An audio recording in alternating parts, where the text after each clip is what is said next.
আসলে আমি সকলোকে দেখি পোৱা নাই গতিকে এইবাৰ আমি অঞ্চলে আমন্ত্ৰণ জনাইছো দৃষ্টিৰূপা বৰদলৈ সাংবাদিক দৃষ্টিৰূপা বৰদলৈ আসাম ট্ৰিবিউনৰ তেখেত সাংবাদিক আৰু আমি জ্যেষ্ঠ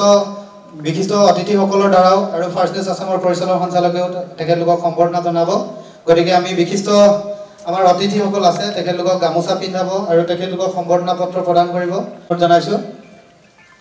প্ৰথমতে আমি দিগন্ত দাস ডাঙৰীয়াক আমি সন্মান যাচিব বিচাৰিছো এয়া দিগন্ত দাস ডাঙৰীয়া এবাৰ আমি ডক্টৰ বিনয় কলিতাক সম্বৰ্ধনা জনাবৰ কাৰণে অনুৰোধ জনাইছো এয়া ডক্টৰ বিনয় কলিতা আৰু আমি সন্মান যাচিবৰ কাৰণে বিচাৰিম বৰ্তমান সংবাদ ক্ষেত্ৰখনত খুব সুন্দৰকৈ কাম কৰি আছে দৃষ্টিৰূপা বৰদলৈ আমি তেখেতকো আমি সম্বৰ্ধনা যাচিবলৈ পাই আমি যথেষ্ট আনন্দিত হৈছো আৰু বহুজন সাংবাদিক আছে আমি তেখেতলোককো আমি চিনাকি কৰোৱাই দিম প্ৰদান কৰিব ৰতন হাজৰিকা দেৱক আচলতে এই স্মাৰকটো প্ৰদান কৰিবৰ কাৰণে অনুৰোধ জনাইছে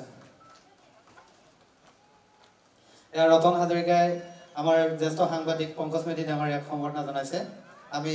তেখেতলোকক আমন্ত্ৰণ জনাইছিলো তেখেতলোকে আহি আমাৰ মাজত উপস্থিত হোৱাৰ কাৰণে আমি নথৈ আনন্দিত হৈছো আৰু তেখেতক আসন গ্ৰহণ কৰিবৰ কাৰণে অনুৰোধ জনাইছো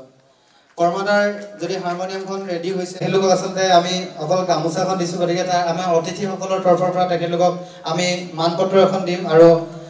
এটা স্মাৰক আমি প্ৰেৰণ কৰিম দিম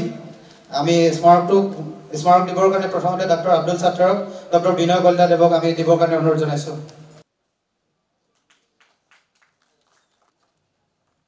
আমি মঞ্চলৈ আমন্ত্ৰণ জনাইছো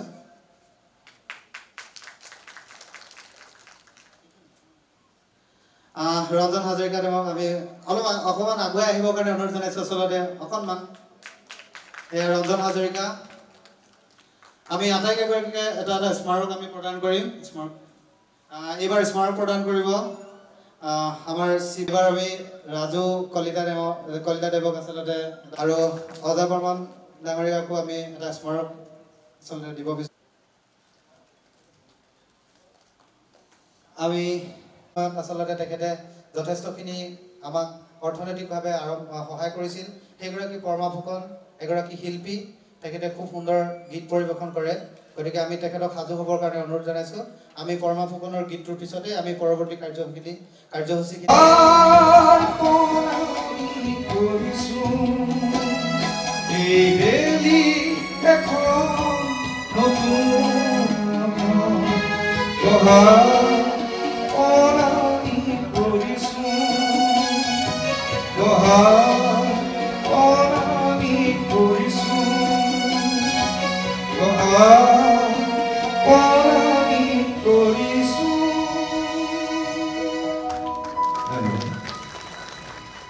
মই পৰমা ফুকন দেৱক মঞ্চলৈ আহিবৰ কাৰণে অনুৰোধ জনাইছো আগলৈ তেখেতক এখনি আমি ধন্যবাদ জনাইছো বহু সময় আচলতে বহু আমাৰ এই বঁটাটো গ্ৰহণ কৰিছে তেখেতক ধন্যবাদ জনাইছো তেখেতক আসন গ্ৰহণ কৰিবৰ কাৰণে অনুৰোধ জনাইছো পৰৱৰ্তী কাৰ্যসূচীত তেখেতৰ বহুখিনি কাম আছে আৰু ইয়াৰ পিছতে আমি আমাৰ শিল্পী লোহিত গগৈ ডাঙৰীয়া যাক আমি পথাৰ শিল্পী বঁটাৰে আমি সন্মানিত কৰিব বিচাৰিছো লোহিত গগৈ ডাঙৰীয়াক আমি মঞ্চলৈ আমন্ত্ৰণ জনাইছো আমি তেখেতক আগুৱাই আনিবৰ কাৰণে অনুৰোধ এখন চেলেঙেৰে আচলতে তেখেতক আমি সম্বৰ্ধনা জনাইছো আৰু স্মাৰকটো প্ৰদান কৰিব আমাৰ মাইনী মহন্ত বাইদেউৰ হাতেৰে আচলতে মাইনী মহন্ত বাইদেউক আমি অনুৰোধ জনাইছো আৰু এয়া স্মাৰক প্ৰদান কৰিছে আৰু মানপত্ৰখন প্ৰদান কৰিব বাইদেউৰ হাতেৰে আৰু জাপিটো বাইদেউৰ হাতেৰে আমি পিন্ধাবৰ কাৰণে অনুৰোধ জনাইছো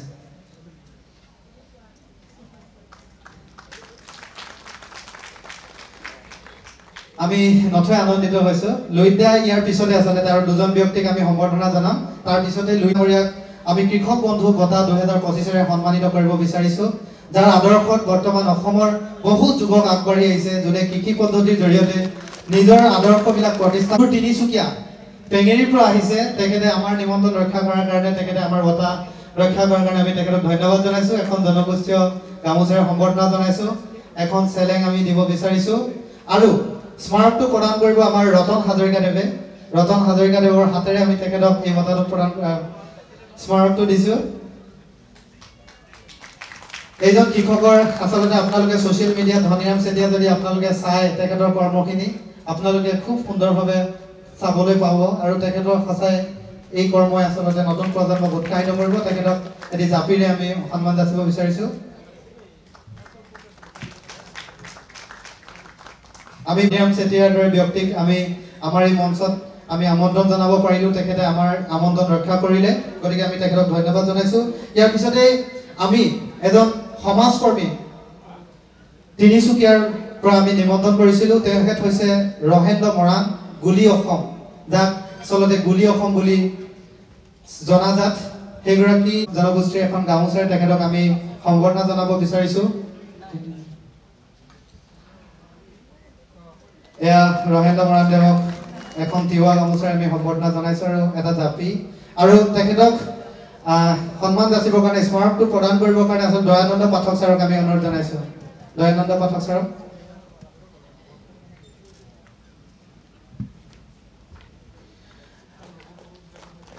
আমি ৰহেন্দ্ৰ মৰাণ ডাঙৰীয়াক আচলতে এনেধৰণে পাই খুব অত্যন্ত সুখী আৰু ৰহেন্দ্ৰ মৰাণ ডাঙৰীয়াৰ পৰা মাত্ৰ আমি এটা শুভেচ্ছামূলক আমি 2 মিনিটৰ এটা শুভেচ্ছামূলক আমি বক্তব্য তেখেতৰ পৰা আমি শুনিব বিচাৰিম মই তেখেতক 2 মিনিটৰ এটা শুভেচ্ছামূলক বক্তব্য দিবৰ কাৰণে অনুৰোধ জনাইছোঁ ফাৰ্ষ্ট নিউজ অসমৰ তৃতীয় বৰ্ষপতি অনুষ্ঠানত পবিত্ৰ ক্ষণত আচলতে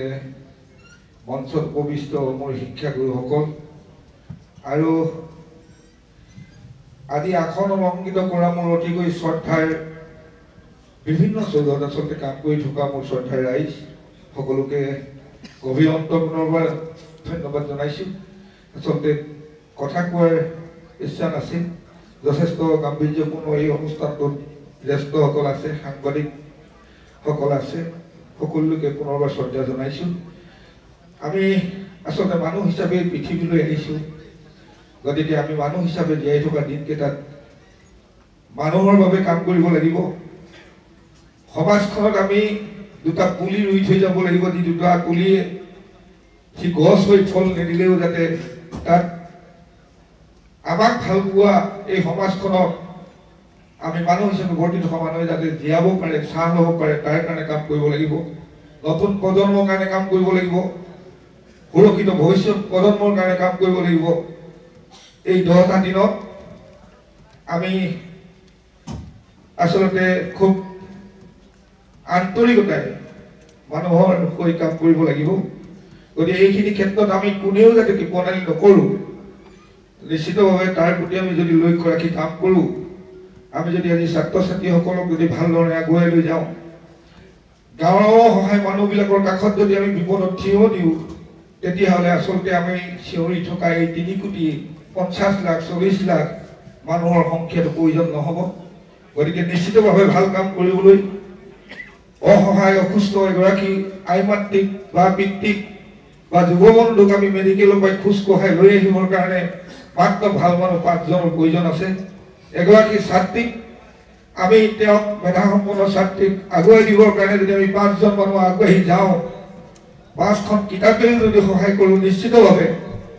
সেই ছাত্ৰীগৰাকীয়ে এদিন সেই মানৱ সম্পদ হ'ব গতিকে তাৰ কাৰণে কাম কৰিব লাগিব যিয়ে নহওক দীঘলীয়া নকৰোঁ শেষত মই সকলো লোকে পুনৰবাৰ ধন্যবাদ জনাই মোৰ চমুদু আশাৰ সামৰণি মাৰিছোঁ ধন্যবাদ ৰহেন্দ্ৰ মৰাণ ডাঙৰীয়াক আমি ধন্যবাদ জনাইছোঁ যদি লুইটডা ৰেডি হৈছে আমি গীতৰ মাজলৈ যাম আপুনি যদি ৰেডি হৈছে মই যিকোনো খবৰৰ বাবে যোগাযোগ কৰক 7099017330 লগতে 7099017110 নম্বৰত